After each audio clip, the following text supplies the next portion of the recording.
Bíblia em Marcos capítulo 3, eu quero compartilhar com você uma palavra de libertação.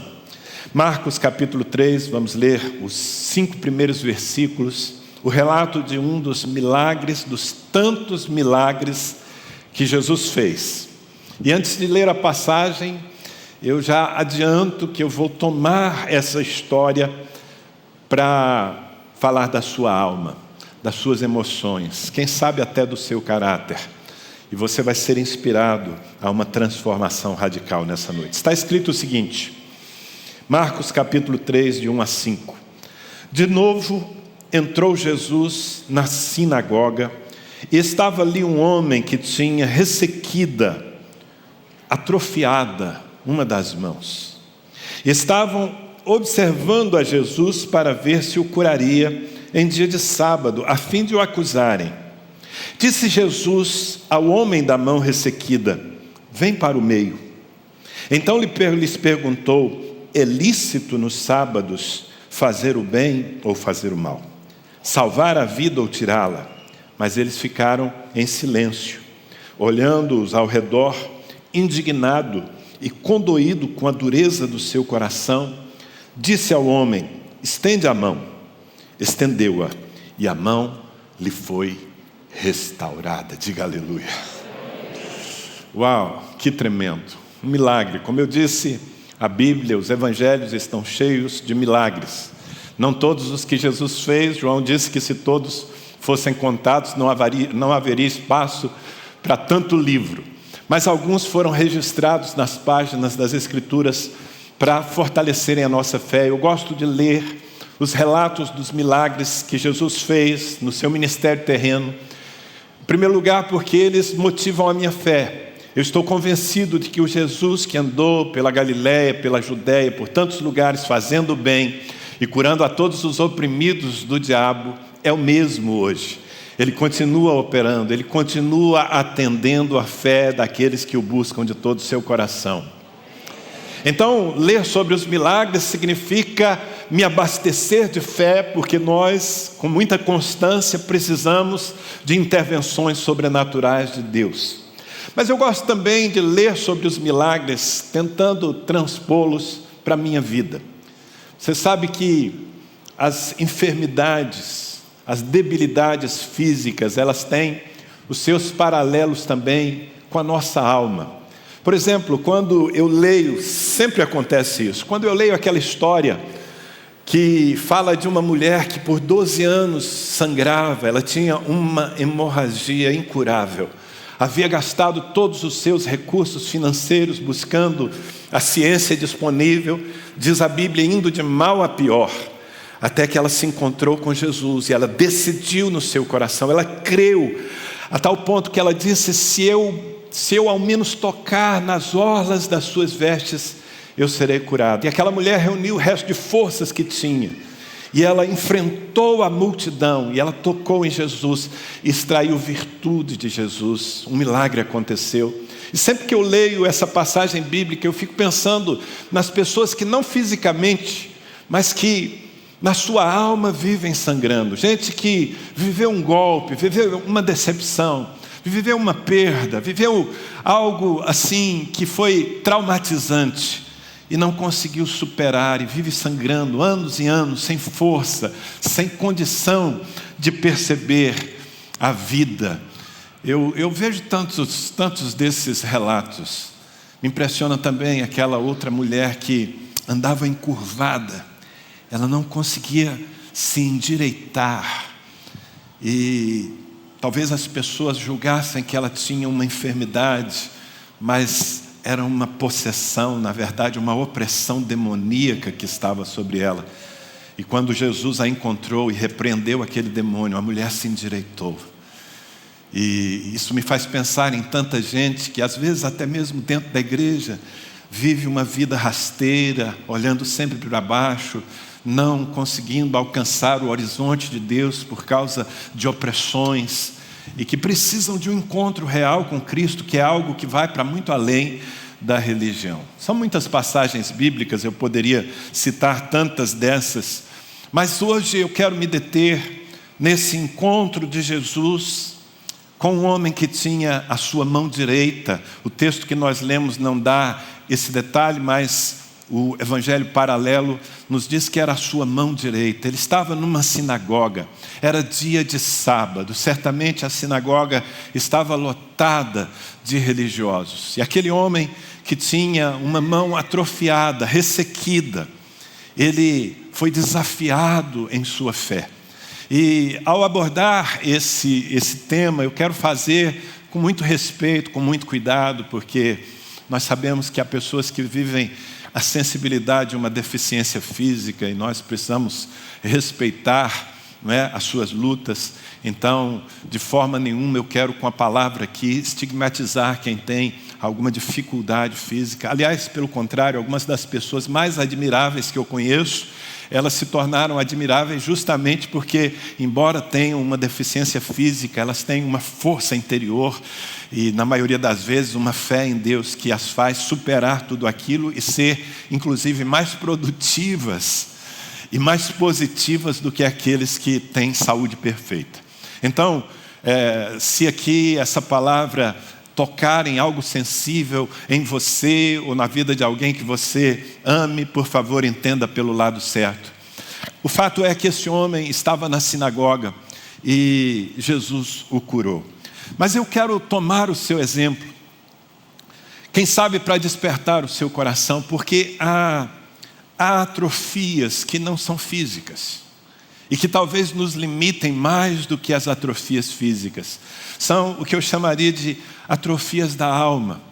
Quando eu penso em alguém que tem a sua mão direita ressequida, eu penso, por exemplo, naqueles que perderam ou nunca tiveram a capacidade de mostrar afeto, de dar carinho. Você sabe que a mão direita é a mão do toque, é a mão da expressão de valor para o outro. E há muitas pessoas, infelizmente mesmo dentro da igreja, que têm a sua mão direita atrofiada, que há muito tempo não fazem, ou quem sabe nunca fizeram gestos de carinho, têm uma dificuldade de serem afetivas. Famílias construídas sem afetividade serão famílias vulneráveis. Casamentos sem afetividade secam. Filhos criados sem o toque, em todos os sentidos, o toque físico, mas também o toque das palavras positivas, o toque do eu te amo. Filhos que são formados sem isso, eles podem se ressentir desse déficit por toda a vida. E sabe, queridos, há muita gente que descobre a religião, há muita gente que até confessa a sua fé em Jesus Cristo, mas que se acomoda a essa vida pobre de afetividade. Pessoas que têm dificuldade de manter um ambiente de carinho, um ambiente positivo. Bom, eu sou suspeito para falar, porque na minha casa nós nos tocamos o tempo todo. Eu toco a minha esposa, eu toco os meus filhos. Eu aprendi isso com meu pai. Isso fez tão bem para mim. Era fácil tocar no Gabriel que está aqui, quando ele era pequenininho, dizer eu te amo. Mas continua para mim sendo fácil tocar nele agora que ele é um brutamontes aí de quase 2 metros, barbado. Continuamos nos tocando, nos beijando, nos abraçando, continuamos dizendo eu amo você. E isso alimenta as nossas relações, isso faz com que a nossa casa seja um lugar agradável, é o lugar para onde eu quero voltar todos os dias. Mas há homens e mulheres aqui, certamente, e que ouvirão essas palavras, quem sabe depois, que estão completamente atrofiados nessa virtude necessária à vida, não conseguem expressar o seu amor. E às vezes até se desculpam nisso, às vezes até dizem, mas eu nunca recebi, eu não tive, eu não vivi isso na minha casa. Ei, eu quero te dizer uma coisa, quando Jesus entra na nossa vida, Ele nos dá a oportunidade de construir de novo a nossa história. Então, a mão atrofiada fala, quem sabe, dessas pessoas com a dificuldade de relacionamentos afetuosos. Mas ela pode falar também daqueles que têm dificuldade de estabelecer compromissos. Você sabe que a mão direita é a mão que, apertada com firmeza, estabelece um compromisso, uma aliança. E quanta gente perde o seu crédito porque não consegue ser profundo em nada, não tem amigos profundos, as relações são sempre superficiais, pessoas que começam algo, mas nunca terminam, porque tem uma dificuldade de se manter dentro de um propósito. Isso é uma enfermidade da alma que precisa ser rompida. Quando o Senhor Jesus nos salvou, Ele nos deu uma nova natureza. E a nova natureza que nós temos e que precisa se manifestar em nós é uma natureza de aliança. Nós recebemos a natureza de Deus e Deus é fiel. Você pode ser fiel à sua família, você pode ser fiel ao seu pastor, à sua igreja. Acima de tudo, você precisa ser fiel ao Senhor. Você não pode ser uma pessoa vulnerável, que desiste porque ficou difícil. Mas muita gente não consegue, muita gente está presa nessa deficiência e precisa de uma libertação. Há ainda aqueles que têm a sua mão atrofiada para dar, não conseguem ser generosos. Em alguns casos, nós precisamos admitir que, na verdade, são pessoas dominadas pelo apego às coisas, pela avareza, que a palavra de Deus chama de idolatria. Sabe, irmãos, uma das virtudes mais evidentes de que o reino de Deus está em você é que você se torna uma pessoa generosa. Você descobre o prazer que existe em dar. Você realmente prova do gozo que é dar. É mais bem-aventurado dar do que receber. Mas há pessoas que não sabem o que é isso, porque não conseguem dar. Suas mãos são fechadas. Sabe, elas têm medo de ficar sem. Elas não entenderam que no reino de Deus, quanto mais você dá, quanto mais você compartilha, mais você recebe. Elas não entenderam a lei da semeadura, que diz que aquele que semeia pouco, colhe pouco. E elas ficam sempre no pouco e cada vez mais dependentes do pouco que têm, porque não são capazes de semear. Elas inclusive comem as sementes. E você sabe que sementes deveriam ser lançadas no solo. A avareza é uma escravidão. É aquela pessoa que ela sempre faz a conta do quanto vai custar e não do quanto vai valer. É aquela pessoa que ouve falar que uma conferência vai acontecer na igreja e ela não quer saber quantos preletores virão, ela não quer saber a ênfase, ela não quer saber nem mesmo quanto a igreja vai gastar para fazer aquele evento. Ela quer saber se é gratuito, porque se não for gratuito ela não vem. É uma escravidão. Essa pessoa nunca vai viver a plenitude do reino de Deus. Ela nunca vai se aproximar de Cristo, porque a imagem mais emblemática que nós temos do nosso Senhor é o Deus feito homem, de mãos abertas. Mais do que isso, de braços abertos, numa cruz, dando tudo, dando a sua vida, dando a sua última gota de sangue, para que nós tivéssemos salvação e paz. Portanto, aqueles que têm a mão atrofiada em relação à generosidade precisam passar por uma libertação. Às vezes essas pessoas estão mais influenciadas pelos estigmas do mundo do que pela palavra de Deus. São pessoas que têm vergonha de dizer diante da sua família, diante dos seus amigos: não, sim, todos os meses eu trago os meus dízimos e entrego com prazer. Elas têm vergonha. Estão sendo privadas assim do melhor que há no reino, que é justamente a sensação de que você está participando de um projeto que é muito maior do que o espaço da sua vida. Há outras pessoas, incrivelmente, que não têm dificuldade em dar, mas elas têm dificuldade em receber. Quase sempre por orgulho, elas são pessoas que não aceitam ajuda. Ninguém pode tocar nelas, ninguém pode abençoá-las, até mesmo elogiá-las. Pessoas assim, elas confundem humildade, e isso não é humildade. Elas confundem os conceitos. Nós precisamos saber dar e precisamos saber receber. Porque muitas vezes Deus vai levantar pessoas ao nosso redor para, através delas, nos abençoar. Eu não estou falando de você ser um interesseiro, Mas você saber que a graça é sempre abundante e que Deus, Ele tem inúmeros canais para manifestar a graça na sua vida. Há pessoas que têm dificuldade de receber até o mais básico, que é o perdão.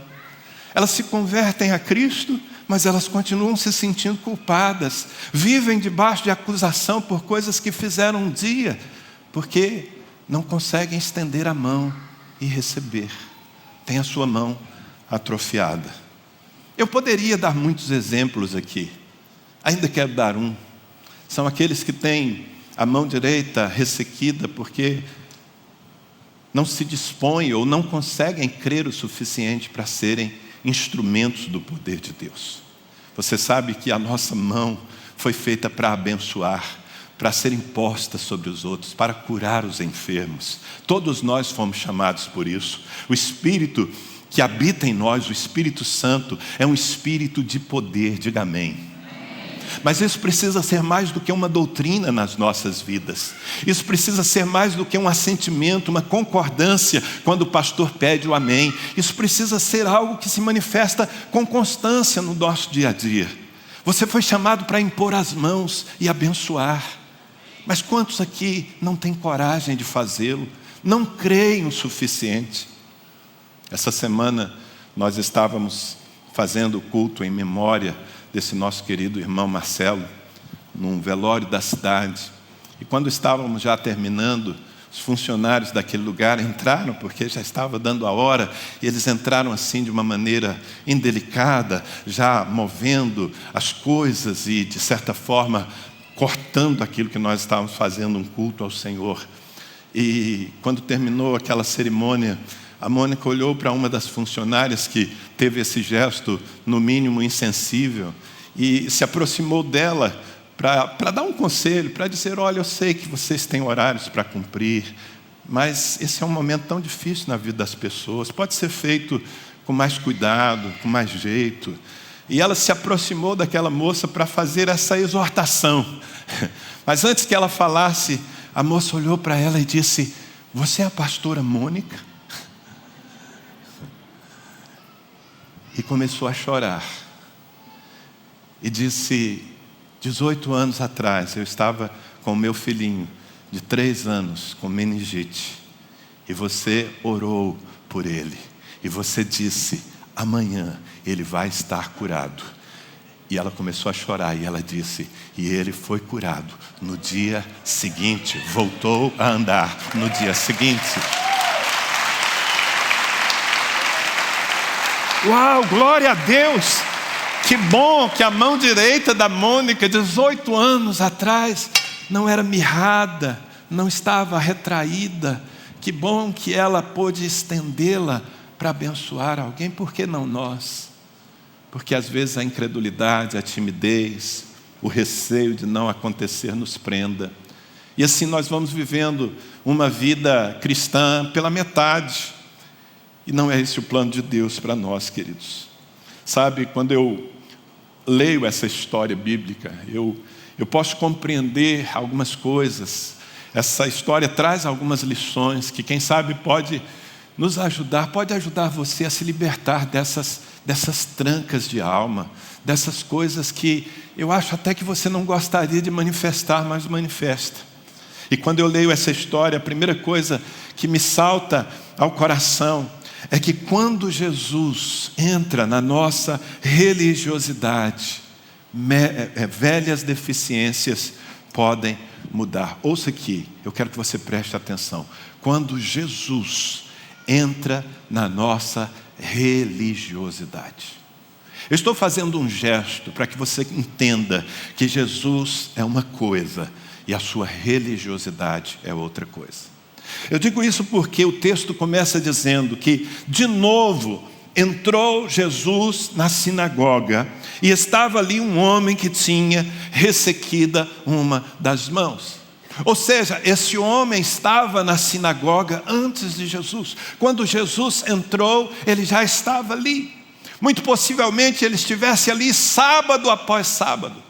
Em segundo lugar, o texto me informa que Jesus não estava pela primeira vez naquela sinagoga, porque o relato começa dizendo: de novo, Jesus entrou na sinagoga. Isso me faz pensar que aquele homem, embora ele frequentasse um lugar de religiosidade, ele não tinha expectativas de fé até então. E mesmo quando Jesus anteriormente entrou naquele lugar, ele não percebeu que a presença de Jesus abria uma possibilidade do sobrenatural acontecer em sua vida. E com isso eu estou querendo sacudir você e dizer que o fato de você estar aqui domingo após domingo, o fato de você trazer uma Bíblia debaixo do seu braço, até mesmo o fato de você professar que crê nas coisas que lê na palavra de Deus, não vão mudar a sua vida, a não ser que você perceba que Jesus é real e que Jesus está sempre na sinagoga e que na presença de Jesus as coisas mudam. Diferente da religião. A religião às vezes simplesmente nos dá consolo para as nossas deficiências. Ouça, às vezes precisamos de consolo, mas na maioria das situações, o que Deus quer mesmo é nos transformar. Deus quer mudar você, Deus quer mudar o seu temperamento, Deus quer mudar o seu jeito de ser, para que você se torne mais parecido, mais parecida com Jesus. Mas para isso você tem que, fazer uma ponte entre a sua religiosidade e o seu relacionamento com Cristo. Porque aquela sinagoga estava cheia de religiosos, todos os sábados eles estavam ali, lendo a palavra de Deus, fazendo suas orações, ouvindo os rabis. Mas nesta manhã, esse homem percebeu que para além dos ritos, que para além das músicas, que para além do pastor, Jesus estava ali. Se eu pudesse tirar as escamas dos seus olhos, para que você percebesse que por trás de tudo que você pode facilmente detectar, Jesus está aqui. Ele está aqui agora, Ele está nas reuniões mais singelas. Ele disse: quando estiverem 2 ou 3 reunidos em meu nome, eu estarei no meio deles. E sempre que Jesus está presente no lugar, Ele traz consigo, preste atenção, não apenas o poder para mudar as coisas que parecem imutáveis na nossa vida, mas Ele traz a intenção de nos mudar. Porque nós podemos olhar para Deus como todo-poderoso, que pode tudo, mas nós duvidamos de que Ele queira. Um dia um leproso chegou diante de Jesus e disse: Senhor, se tu quiseres, tu podes purificar-me. Sabe qual foi a palavra de Jesus? Foi direta. Jesus disse: quero. Jesus está te dizendo nessa noite: quero. Eu quero quebrar a sua avareza, eu quero quebrar a sua dureza de coração, eu quero quebrar essa incapacidade de ser uma pessoa carinhosa, expressiva, constante nos seus relacionamentos. Eu quero.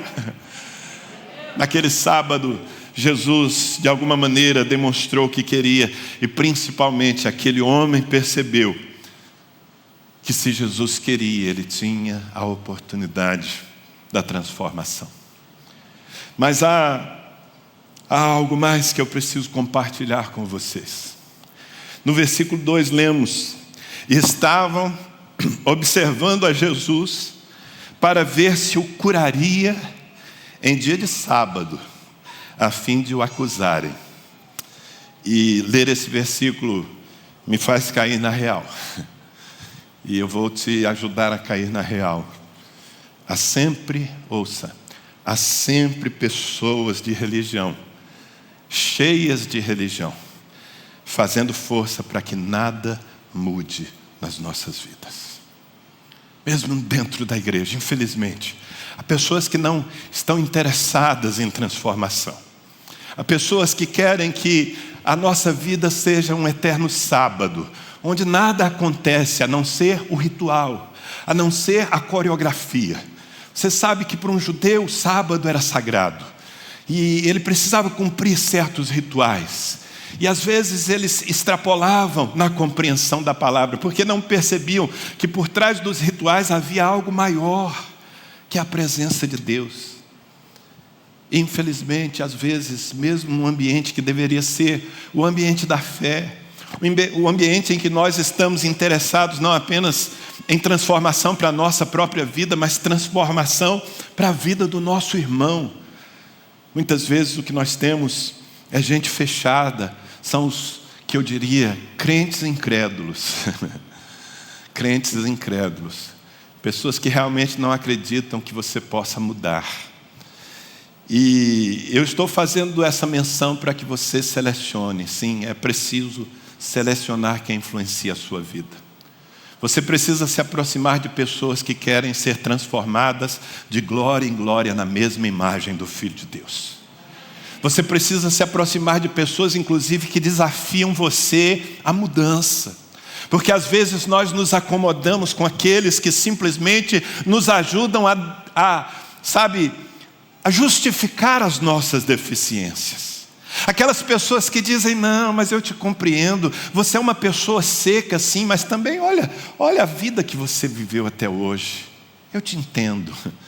Sabe, queridos, que nós precisamos entender a história das pessoas é verdade, mas nós precisamos ajudar as pessoas a mudarem a sua história. Nós precisamos ser crentes que não estão olhando para Jesus para acusá-lo, que não estão olhando para aqueles que decidem ser radicais na fé, aqueles que decidem pular de cabeça e chamá-los de exagerados. Eu vou dizer uma coisa para você, eu prefiro a desordem provocada pelo vento do Espírito à ordem que a religião mantém. Eu prefiro que Deus bagunce o nosso coreto e faça e transforme pessoas, do que termos todos os nossos rituais bem alinhados e todas as nossas regras obedecidas, mas continuarmos sendo quem éramos ontem. A vereda do justo é como a luz da aurora, que vai brilhando mais e mais, mais e mais, até ser dia perfeito. Então estavam observando Jesus para terem de que o acusar. E aí Jesus tem uma ação que, se fosse feita hoje, talvez seria enquadrada numa transgressão do politicamente correto. Porque no versículo 3 está escrito: disse Jesus ao homem da mão ressequida, vem para o meio. Isso me faz entender que se nós queremos ser libertos, se nós queremos mudar, se nós queremos que a nossa mão mirrada seja liberada para viver a plenitude da vida de Deus, nós precisamos sair da periferia da fé, do lugar do descompromisso. Eu percebo que há pessoas que vêm não se manifestar na igreja, não se apresentar diante do altar. Há pessoas que vêm se esconder na igreja. E uma igreja do tamanho dessa é um lugar ideal para você se esconder. Você pode se esconder atrás da multidão. Você pode viver a sua velha vida aparentando ser um crente feliz, mas sem sê-lo. É por isso que Jesus está dizendo nessa noite: vem para o meio. Sabe, assuma se envolver de tal maneira que você possa sair por aquela porta transformado, melhorado, mudado, mais semelhante a Ele. Isso é mais do que religião. Quantos concordam? Então, nós precisamos desafiar a nossa própria alma. Sabe, desculpa aí, talvez já seja um grande esforço que você faz um domingo sim e outro não, sair de casa, participar de um culto. Isso não vai mudar a sua vida. Sinceramente, não vai mudar a sua vida. Se você é uma daquelas pessoas que vem bater o ponto, é uma daquelas pessoas que chega atrasado para não ter que adorar tanto a Deus e sai um pouco adiantado para não ter que se encontrar com ninguém, isso não vai mudar a sua vida. Talvez piore, porque você vai dando argumentos religiosos para a sua deficiência, para a sua falta de transformação. Jesus está lhe dizendo nessa noite: vem para o meio, vem para mais perto de mim. Ainda que as pessoas olhem para você, ainda que isso chame a atenção para a sua própria debilidade, dificuldade de alma, vem para o meio. Você quer ser transformado ou só quer parecer que é um crente na sinagoga?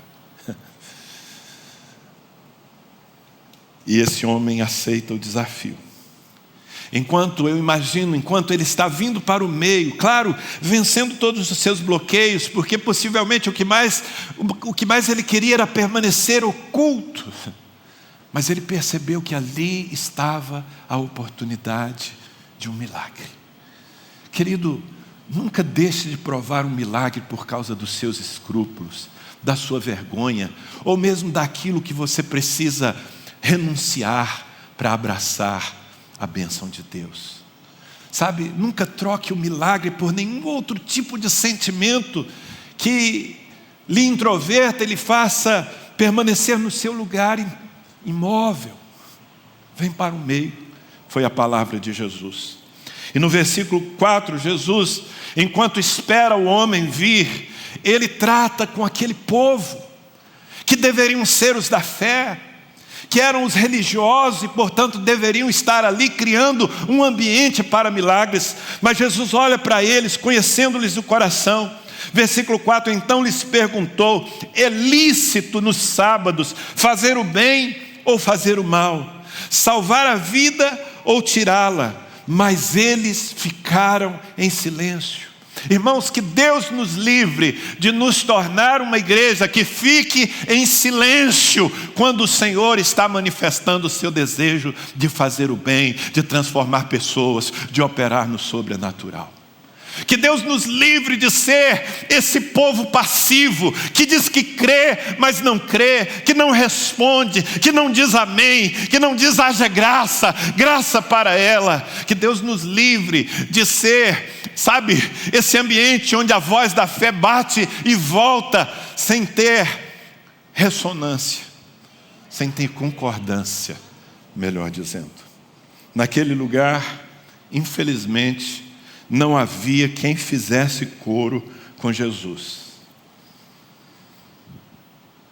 Mas Jesus nunca desiste de um que crê. E havia ali um homem disposto a pagar o preço por uma transformação em sua própria vida. Mas eu quero, antes de me referir a esse último gesto, ler o final, aliás, o começo do versículo 5. Olhando-os ao redor, indignado e condoído com a dureza do seu coração. Sabe, aquelas pessoas que não respondiam, que na verdade estavam mais a fim de julgar do que de cooperar com a transformação de alguém. Aquele tipo de atitude provocou em Jesus uma comoção, um sentimento ruim. Ele ficou indignado. A igreja incrédula, ela não atrai a presença do Senhor, muito pelo contrário. O que ela produz é indignação, porque se há algo que Deus gosta de fazer, se há algo que Jesus ama fazer, é mudar as nossas vidas. Então que nós sejamos um povo que diz amém, que nós sejamos um povo que acredita, que nós sejamos um povo que ajuda o homem da mão atrofiada a chegar ao lugar onde ele tem que chegar. Amém? Essa história termina ainda no versículo 5. Quando Jesus vai além, porque ele tinha pedido para o homem vir para o meio, mas agora, diante daquele povo incrédulo, Jesus diz ao homem: estende a mão. Estende a mão. Eu acredito que aqui ele foi provado no seu nível mais desafiador. Porque estender a mão significava assume a sua deficiência. Mostra o que precisa mudar na sua vida. Humilhe-se na presença de quem pode lhe transformar. E quando Jesus diz, estende a tua mão, esse homem o faz. Eu imagino rompendo com todo tipo de cadeia do seu coração. Eu penso que essa atitude de Jesus se assemelha um pouco àquilo que Deus fez com Jacó no Val de Jaboque. Você se lembra? Naquela luta entre Deus e Jacó, Deus se manifestou em forma de homem e eles travaram uma luta intensa, física. E ao final, aquele homem diz a Jacó: qual é o teu nome? E Jacó precisa responder, precisa dizer: o meu nome é Jacó. Jacó significa suplantador, enganador. Jacó significa trapaceiro. É isso que eu tenho sido até aqui. Eu confesso que o meu caráter é um caráter deformado. Eu confesso que até aqui, para me dar bem, eu sou capaz de passar os outros para trás. Eu confesso, esse é o meu pecado. E quando ele mostra o seu caráter deformado, Deus libera a palavra da transformação e diz: já não te chamarás mais Jacó, porém Israel, porque tu és príncipe de Deus, porque tu lutaste com Deus e com os homens e tu prevaleceste. Meus irmãos, nessa noite o Senhor está olhando para nós, para todos aqueles que têm a mão mirrada, está dizendo: estende a tua mão, estende a tua mão. Reconhece a tua deficiência, reconhece a tua avareza, reconhece, sabe, o teu jeito brusco, muitas vezes duro, seco, de tratar as pessoas, a sua falta de afetividade, que talvez esteja destruindo a sua família, que esteja afastando os seus melhores amigos. Reconhece que você tem dificuldade de receber, que o seu orgulho é um bloqueio que impede que o melhor de Deus chegue à sua vida, porque você acha que tudo que tem precisa ser conquistado no peito e na raça. Reconhece que você tem sido um crente sem poder, que você tem sido mais vencido pela timidez do que movido pela fé. Reconhece, estende a tua mão. Não apenas para passar vergonha. Jesus nunca quer fazer simplesmente com que nós passemos vergonha. Ele nos dá a oportunidade de nos humilharmos debaixo da potente mão de Deus. Porque é debaixo da potente mão de Deus que nós seremos transformados em outras pessoas. Pare de se justificar, pare de apresentar a sua história, pare de apresentar o seu temperamento como desculpa para as suas ações, pare de apresentar a sua falta de recursos para dizer o porquê você não é generoso. Algumas das pessoas mais generosas que eu conheço têm muito pouco, mas o que elas têm, elas compartilham, elas sempre abençoam. Pare de dar desculpas, estenda a sua mão. Jesus está na sinagoga nesse sábado. Ele veio aqui para te dar uma libertação, para trazer sobre a sua vida uma libertação real, para que você saia por aquela porta, não para voltar no domingo que vem, no sábado que vem, do mesmo jeito que você veio hoje, mas para que, quem sabe, você possa entrar por aquela porta com aquele filho que você perdeu, porque você deixou de mostrar o seu amor por ele. Quem sabe no domingo que vem você entre por aquela porta com uma mulher que não é amarga, que não está ao seu lado, porque afinal de contas ela é crente e casamento é para a vida toda. Quem sabe daqui 1 ou 2 domingos, sentindo o seu carinho, ouvindo as suas palavras de afirmação, essa mulher entre ao seu lado com um sorriso na cara, dizendo: eu vivo com um homem de Deus.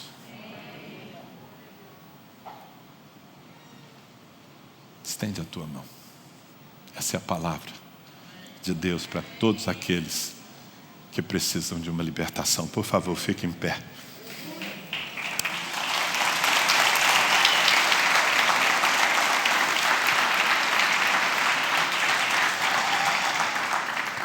Eu quero que você entenda, e mais uma vez eu vou voltar para o lugar de onde eu comecei. Precisa haver uma conexão entre a sua religiosidade e a presença de Cristo aqui.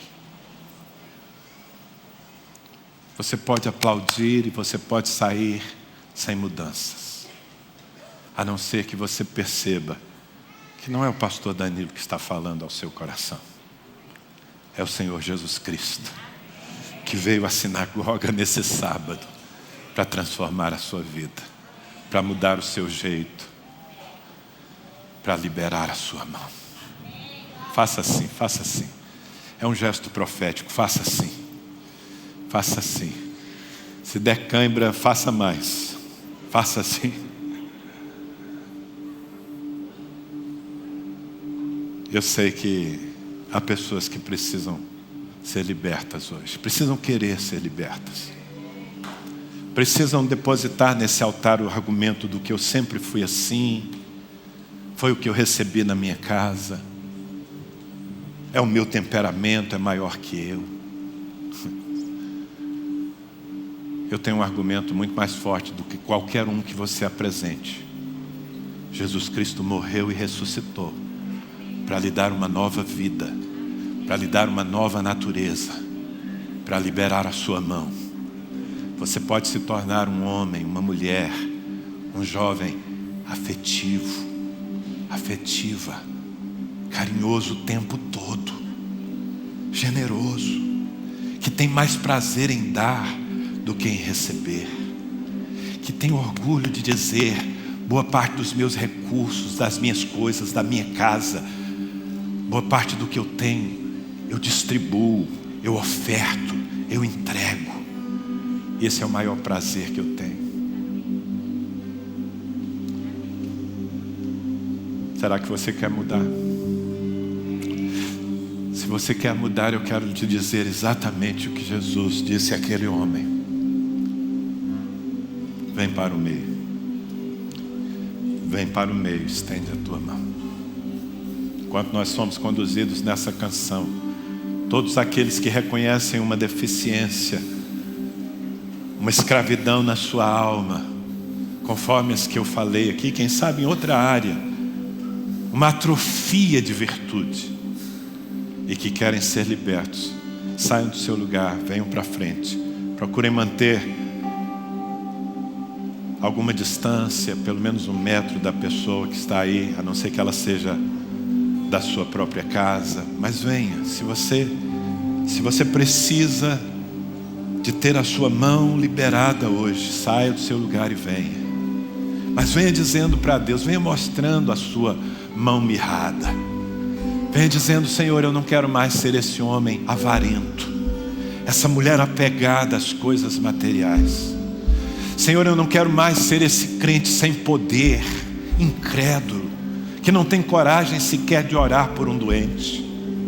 Vem, vem, vem. Eu quero me esvaziar de mim. Eu quero me esvaziar da religiosidade. Eu quero me esvaziar de mim. Eu quero me esvaziar de todos os meus títulos e de tudo que me afasta de ti, Jesus.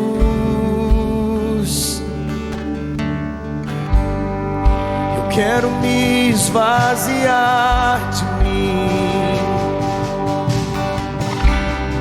Eu quero me esvaziar das dores e desilusões. Eu quero me esvaziar de mim.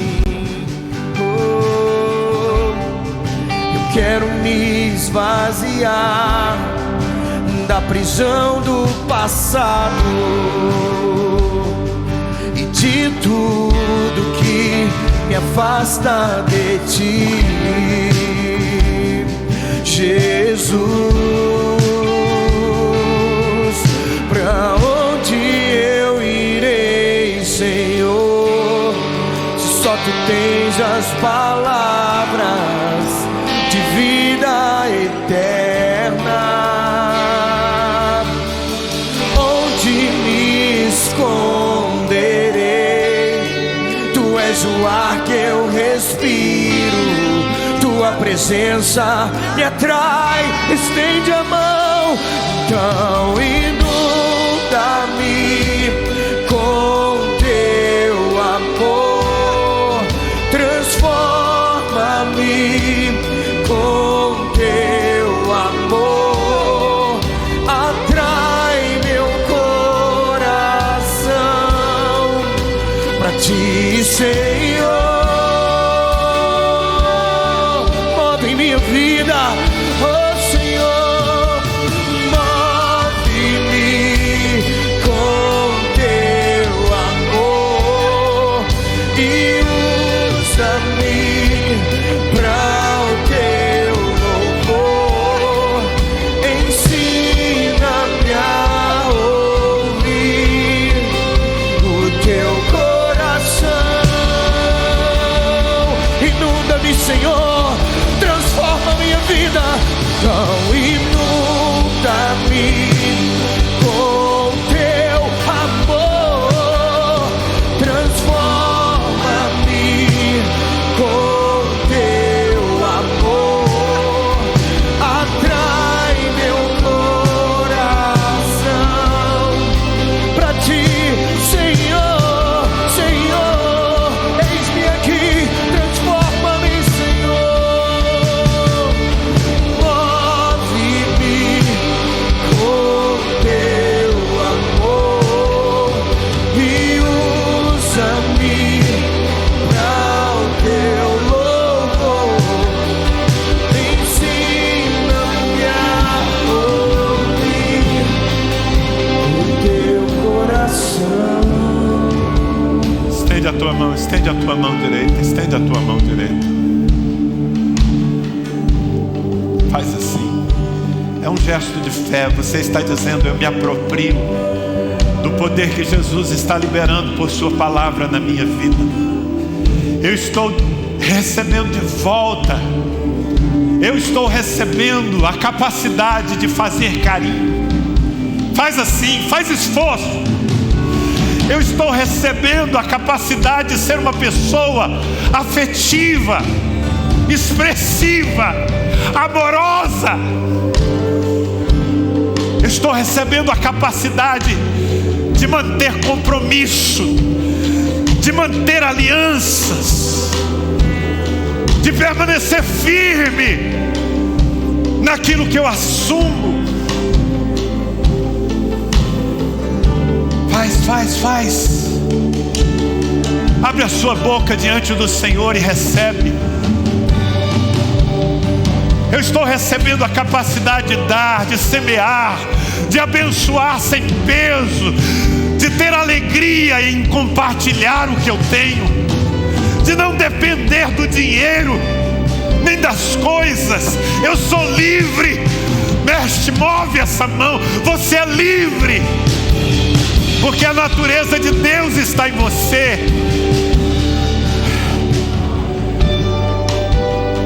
Diga se é o seu caso: eu estou sendo liberto para receber. Eu estou sendo liberto. A partir de hoje eu recebo perdão, eu recebo elogio, eu recebo ajuda, eu recebo conselho.